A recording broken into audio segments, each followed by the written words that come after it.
This is the kingdom of heaven. Blessed are those who mourn, for they will be comforted. Blessed are the meek, for they will inherit the earth. Blessed are those who hunger and thirst for justice, for they will be filled. Blessed are the merciful, for they will be shown mercy. Blessed are the pure in heart, for they will see God. Blessed are the peacemakers, for they will be called the children of God. Blessed are those who are persecuted because of righteousness, for theirs is the kingdom of heaven. These are the words that Jesus of Nazareth began his ministry with, a manifesto that subverts the structures of society, a radical alternative to the ideas of victory through violence and domination, a challenge to the empire and the hypocritical religious institutions of his day. It was a message that ultimately led to his execution on a cross, capital punishment at the hands of empire, fueled by the theologies of greedy religious leaders and rationalized by the silent masses. Solidarity with the oppressed is costly. In Arabic, the word martyr means to bear witness, to suffer alongside. In the words of my friend Samuel Manayar, a Palestinian Christian, we cannot understand the crucifixion of Jesus without linking it to those who are crucified today, without linking it to our whānau in the West Bank, in Gaza, and even within the illegally obtained Israeli territories themselves. I'm Cole, I'm a photo-video journalist from Aotearoa Christians. I was incredibly privileged to spend 6 months on the ground in the West Bank this year, building on top of several months I spent there last year, first visited 6 years ago, and have been tracking the deteriorating situation there through that time, witnessing the struggle of communities there against the brutality of Israel's occupation and the strength and dignity that Palestinians hold as they resist these systems and structures of violence. I spent 6 months. This will make it easier.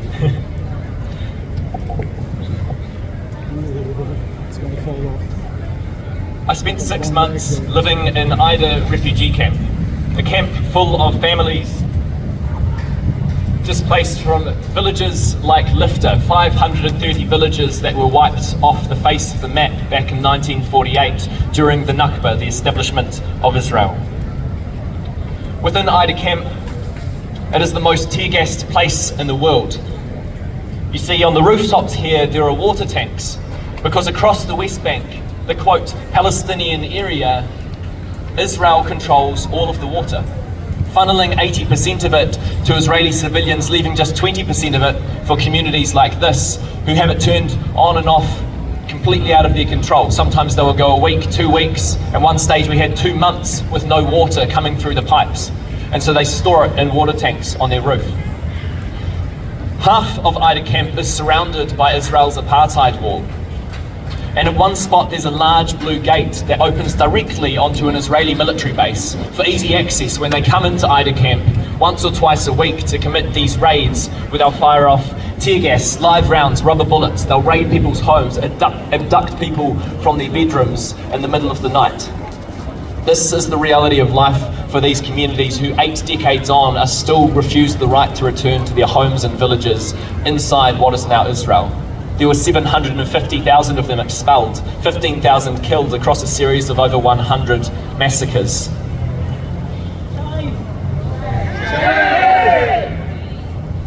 I also visited, spent a lot of time down in the south of the West Bank in Masafar Yatta, a rural series of villages like Khalet Dhaba here, which earlier this year was demolished. Across a series of 3 mass demolitions, every single house, every animal pen, every bathroom, even the school was demolished, everything. And then they put up tents. And the Israeli military returned because those tents, they say, didn't have the correct permits, just like these homes, and so they demolished them. But when Palestinians apply for permits, they are pretty much never granted them. It is an impossible system. I saw some of these demolitions taking place last year in June in the village of Khair. We came up over the hillside to this view, families held back, kicked out of their homes by rows of soldiers, and so all they could do is sit there and watch while the bulldozers roll in and pummel their homes again and again and again. And one day 11 homes were demolished, leaving 40 people without shelter in the heat of summer. And that has continued again. They put up tents, those tents were demolished. And the story of Aotearoa really came to a head this year with the story of my friend Alda. This is Alda's cousin Tarik, staring at the bloodstain on the ground that actually belongs to Alda.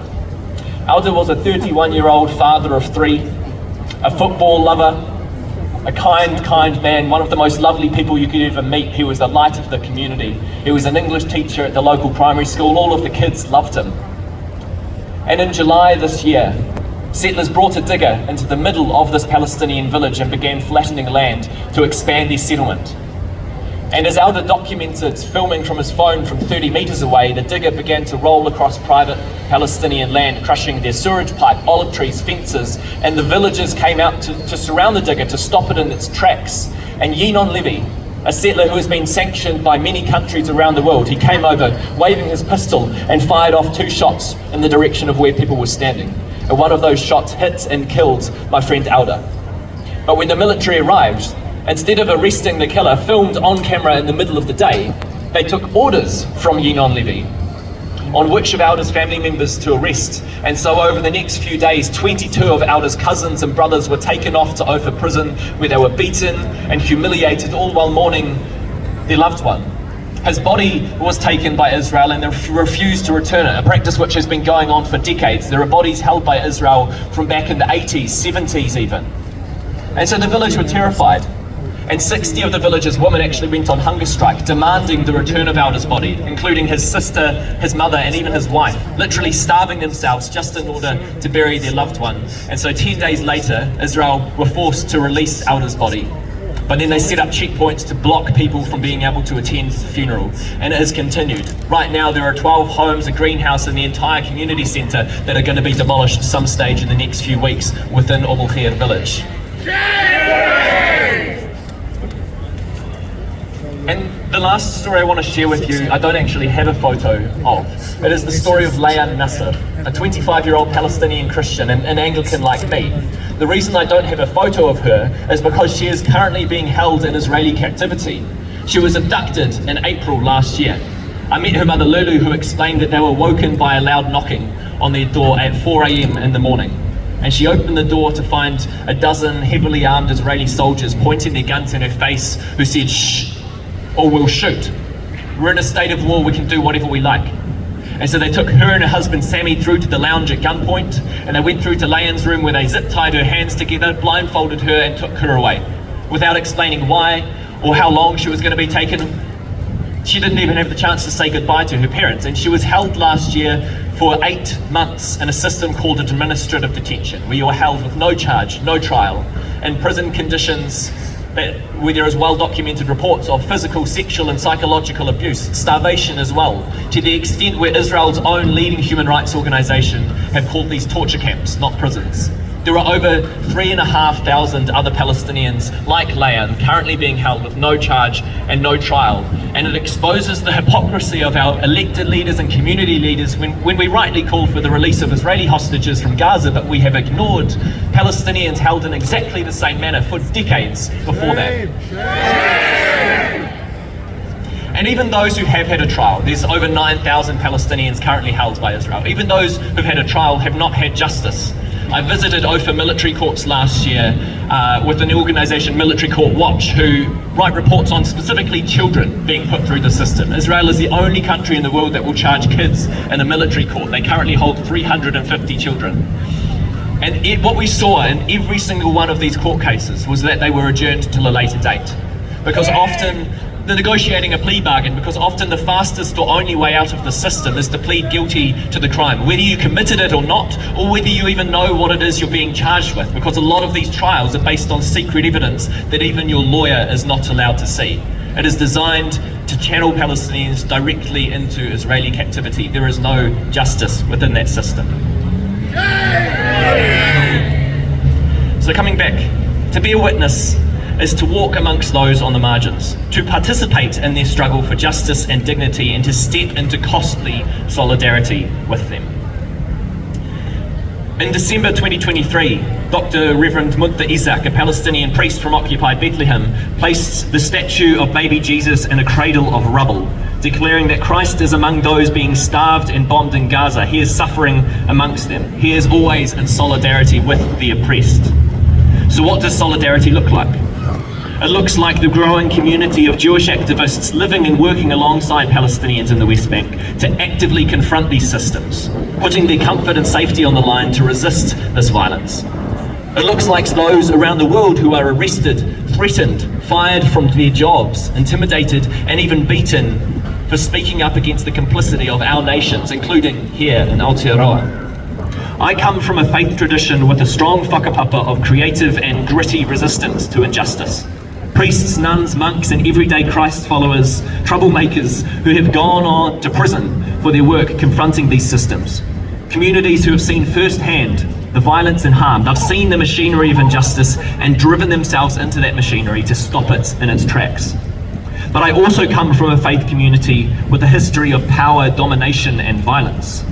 Christianity has been weaponized, paired with empire, nationalism, and supremacy to justify atrocities. Apartheid in South Africa, the Holocaust, brutal colonization and massacres of indigenous communities across the world, including here in Aotearoa.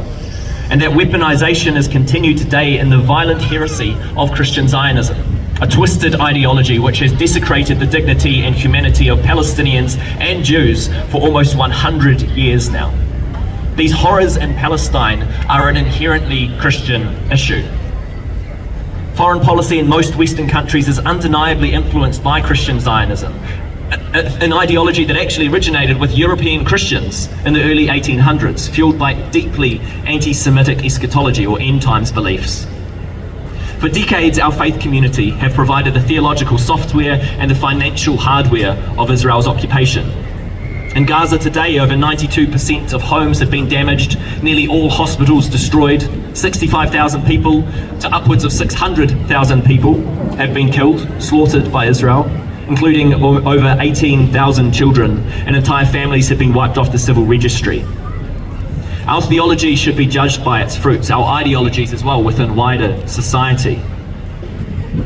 Zionism is not Judaism, nor Christianity. Zionism dilutes people's lives to nothing more than a theoretical conversation, utterly disconnected from the reality on the ground. Palestinians become cannon fodder for theological debates, and Jews are objectified as a means for prophetic fulfillment. It is far from the gospel in which all people are created in the image of God. If you are someone who claims to be against violence, if you are someone who claims to follow a faith or religion of peace and justice, then we cannot ignore the root issues as to why there is no peace. We need justice. Things like boycotts, sanctions, divestment, they are some of the most effective pathways of non-violence that we have at our disposal. And if we are not willing to support those pathways, then it is hypocritical of us to condemn violence when it inevitably happens. To finish off, returning to the Beatitudes of Christ, which I opened with, the kingdom of God is not a distant land in the clouds with pearly gates that you get whipped off to when you die if you've said the right prayers. It is here. It exists among us. When we march, when we protest, when we help one another, when we feed the poor, protect the orphan and the widow, free the prisoner, when we confront systems of violence, when we write to our elected leaders, when we engage in civil disobedience, we are building the kingdom of God, all of us. Because it is a kingdom for everyone, a kingdom built of justice and love and costly solidarity with those on the margins. We are all building this kingdom. We walk and live in solidarity because it is the right thing to do, because it allows us to see the humanity of those we are struggling for and with, and because ultimately it will lead to justice, to peace, and to a free Palestine. It's a privilege to carry these stories and know that my friends are seen and heard, and I encourage you to bring friends along this evening to Cityside Baptist at 7 p.m. to hear some more of these stories. Free Palestine.